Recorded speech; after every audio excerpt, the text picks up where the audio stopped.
গতিকে বড়োসকলক আমি সন্মান জনাবই লাগিব। ইয়াত যিসকল বড়োৰ বাহিৰে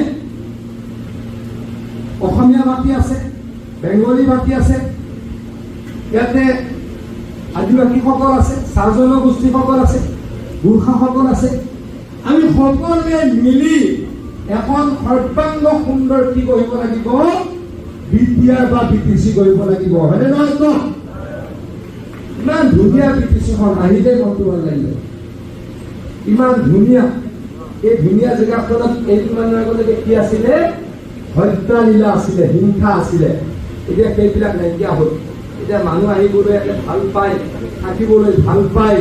গতিকে এই ভাল পোৱা, থাকিবলৈ ভাল পোৱা বিটিআৰখনক আৰু ভাল কৰিব লাগিব। তাৰ কাৰণে বিজেপিয়ে দায়িত্ব ল'বই লাগিব, কাৰণ দিছপুৰত বিজেপিৰ চৰকাৰ, দিল্লীত বিজেপিৰ চৰকাৰ। গতিকে আমি কোকৰাঝাৰতো বিজেপিয়ে এই চৰকাৰত অংশগ্ৰহণ কৰিবই লাগিব।